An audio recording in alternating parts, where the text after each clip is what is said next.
back to another brand new video after the 2 week break. Obviously England still remain perfect, got the all-important 6 points in the qualifiers and played well for the most part. I think the second game was a little bit more cagey, it was more of a cagey affair, but yeah, that's obviously been and gone. Reason why I'm here, you know why I'm here, I know why I'm here. Premier League weekend show is back, full swing.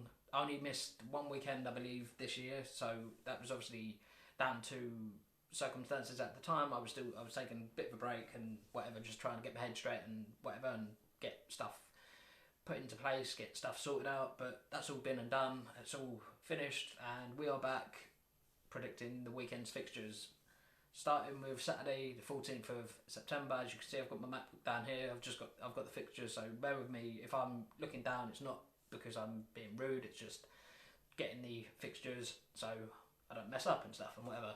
And also, I put my predictions down so you guys can't see them, but I will tell you them anyway. So it's, I don't really know why I just said that, but yeah, we are going to be starting with the early kickoff, which is going to be played at Anfield. It's Liverpool against Newcastle United. I'm going to keep the points short and concise, bit bite-sized from now on, hopefully. That's the plan anyway.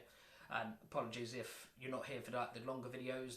There's been a few longer videos, a few short videos, but without further ado, we're going to hit the predictions from start to finish, Saturday and Sunday. I'm not sure I don't believe there's any on Monday this weekend. So yeah, first game, Liverpool, Newcastle, gone with 3-0 Liverpool. I think that's, you know, a fair result based on the two teams' form going into the game, and obviously Liverpool being the team to beat. Well, that's generally my idea, and it's, I think, to be fair, that's a fair result. You know, when Arsenal went up there, we got beat 3-1. You could say Newcastle might score. I very highly doubt it. We played them first game of the season, and it was far from easy, but it weren't. I mean, we were playing up at Newcastle, so it was obviously a different type of game as such. Still, you know, we got the win, so that was all that matters. But I see Liverpool getting the win in this game. I see it being 3-0. I think 3-0 isn't. It's not too flattering, but it is realistic, all in the same. So yeah, that's why I've said that. I think, like I said, two teams that are going in with contrasting form. I think Liverpool will be the team to beat along with City, and that's why I've gone with 3-0. Moving on, we've got Brighton against Burnley. Again, another two teams that are really relatively evenly matched. I think, you know, I think that's realistically, and I'm well within my rights in saying that as such. And well, it hopefully, who knows? It might, you know, like last week, I was proved sort of right, but sort of wrong in many ways. But this scoreline, I've gone with 1-1. I've gone with, you know, score draw, because I think that's based upon two teams that play really, really good football, but they're both inconsistent at the best of times. So that's why I've gone with that, and I think 1-1 is a fair and realistic, I don't know, you know, scoreline to predict, really, because as you know, and as I know, obviously I've been doing this type of thing for 2.5 years. I know it's not a long time, but it's a long time in relative terms. And yeah, with that being said, just how hard it is, that's what I was getting at. The point I was trying to make is just how hard it is to be able to predict and get right. I mean, I think out of last week's predictions, I think I got only 2 out of a possible 10. So it's like, it proves just how hard it is, and that sometimes you kind of lead with your head or lead with your heart, and, you know, whatever, or, you know, vice versa, and it kind of leads you a bit astray. Excuse me. Sorry. But 1-1, fair, and it's a fair chance, and it's a realistic scoreline. So, because that's what I've been trying to obviously base these off of, being as realistic as possible, and not just saying, you know, for maybe the better team or the team you like most going out and getting the 3 points. You've got to be fair and unbiased. So Manchester United and Leicester play each other this weekend, which, again, much like the video I did for last week's, which will be up at the same time as this week, but they are going to be up at different times going forward. it wasn't. It's only because the 2 week break has kind of thrown me a little bit. Going to be getting back to obviously a regular scheduled program, and obviously the videos going out at different times, etc., etc., yada yada yada. I've gone with a high scoring game. I'm not going to lie. I've gone with 2-2. I think United are just coming into a good bit of form. I think they're obviously improving as the games go on and the games progress through the season. They will improve to a point where they will eventually start having too much for some teams. I think, you know, I think I'm fair in saying that. I think it's only, I'm not going to say down to logic, but it's only when you put so much money into one team, and I know you could say the same for Man City, and I will say the same for Man City when their game comes round. When you put so much money into one team to be able to I don't know, like not flush them with money, but they are flushed with money, so they were able to spend, you know, like $500,000 to $1 million, like $500 million to, I don't know what, but yeah, $500 million to, you know, £1 billion on their current squad. And obviously the players that they've got within that squad, I know they've let go a few, but they've also bought very I don't know, experienced but also inexperienced at the same. So 2-2 I think it's a fair scoreline, because I think Leicester are just the same as well. They've bought good players, they've invested that money from Maguire.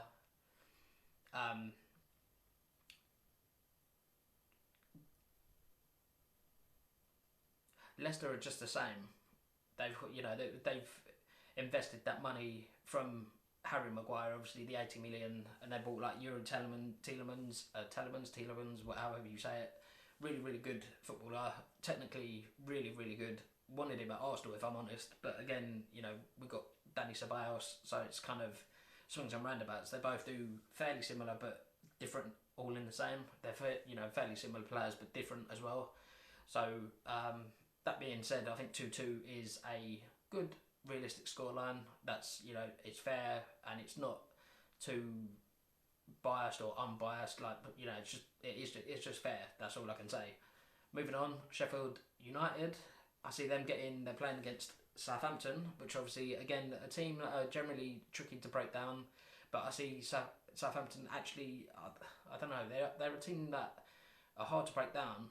But I see this Sheffield United, because they are at home, and you could say, well, it's not a good enough reason, but I think they're going to want to make Bramall Lane a fortress, or a bit of a fortress, to, you know, to be able to take points off of teams like Southampton and be able to, you know, as I say, make Bramall Lane the fortress that they would want. And I think they will be able to do that as they progress through the season. I think they will be able to, you know, make their home ground a fortress, but also play good football, the football that the fans are used to, and obviously the football that they want to obviously put out for the fans as such. And that's, you know, being realistic enough.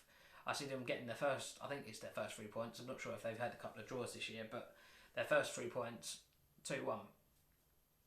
I think that's a fair result, being they're hard to break down, both teams, but I think the fact that the only thing that's really going and making me think Sheffield will beat them is the fact that they are at home, and they're going to obviously, like I said, going to want to make that, you know, their home ground a bit of a fortress. So it's, you know, it is what it is. It's, you know, again, it's only my opinion, and, you know, if you can take it how you want it as such, take it with a pinch of salt, take it, you know, whatever, take it with a grain of salt, just a little, like, you know, grain of rice or whatever. But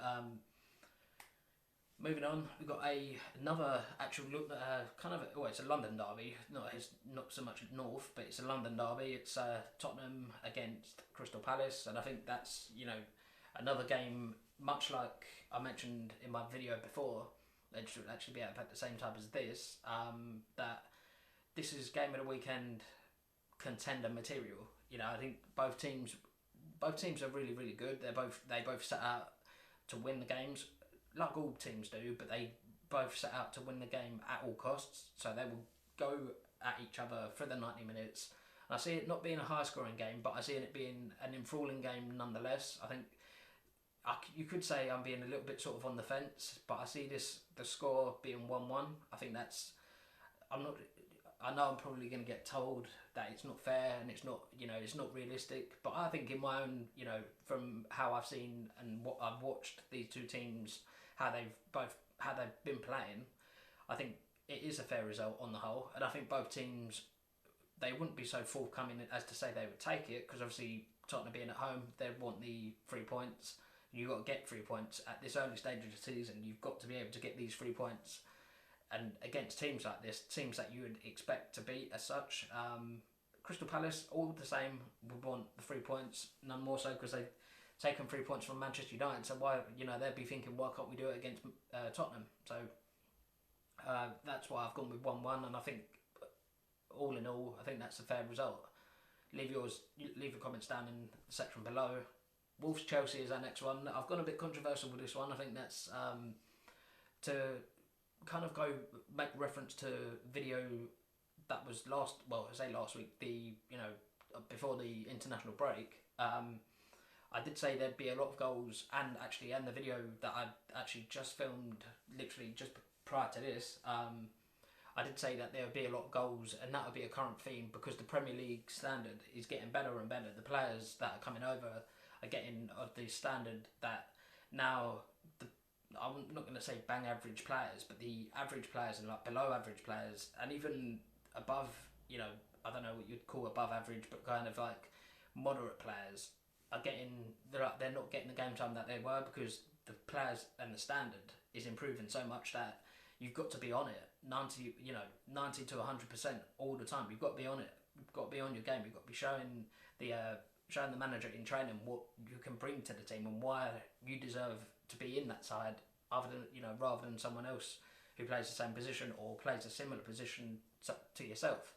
I've gone with Wolves to win 2-1. I think Chelsea this year will struggle due to their sort of situation being like obviously the 2-year transfer ban that they find themselves with, and they've got no one. Obviously, they'll be the first to admit they've got no one else to blame but themselves. They obviously went about the business a little bit sort of on the shady side, on a shady tip, and they were found out. They got eventually they were punished, and that's, to be fair, only fair really.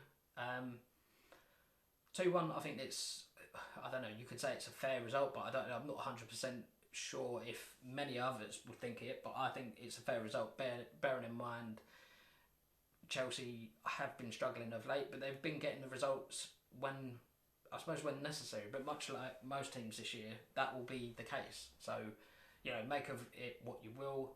Next game we have got is Norwich City against Manchester City. So two cities obviously going against each other. Gone with only City to edge it, 2-1. I've gone because obviously City being the away side, Norwich being the home side. I think that it's I don't know. On the whole, it's a realistic scoreline, and I think that reflected because, like I said about Liverpool being the team to beat, also City without a doubt are the team to beat as well. And it's almost self-explanatory the reasons why. So I don't need to go into it too much. But I think City will just have enough, and possibly more. They're going into it obviously with their own, off the back of their own injuries and etc. Like and that Leroy Sané being ruled out. I think Emerick Laporte being ruled out as well. So those two significantly weaken Manchester City, but also I think Norwich will put up a fight to they'll take them as deep as they possibly can. So that's it for Saturdays. That's it for Saturday's scorelines. Obviously, all the scorelines that I've stated are all my own opinion. I'm not paid to say it. I'm not doing I'm not paid to do any of this really. It's all just part of a hobby of mine that hopefully one day will take off, and hopefully, who knows. But until then, obviously these videos will continue.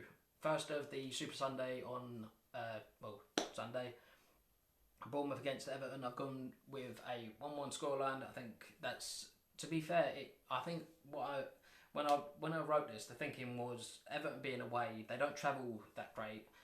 Bournemouth being at home, solid team, solid defence and solid midfield, and obviously you've got Callum Wilson up front banging in the goals, and I see it being a highly enthralling contest. I'm not going to say game of the weekend contender because it's not really. If you know, I know last week, or 2 weeks ago, but last week, you know, the in the context of the Premier League, Everton were involved in one of the games of the weekend and games of the Premier League so far. Obviously, being beating Wolves 3-2, and that was, to be fair, one of, you know, it was really enjoyable to watch. But 1-1's a fair scoreline, I think, due to both teams being a bit inconsistent for the most part. So yeah, the last but no means least is obviously Watford, another London derby as such.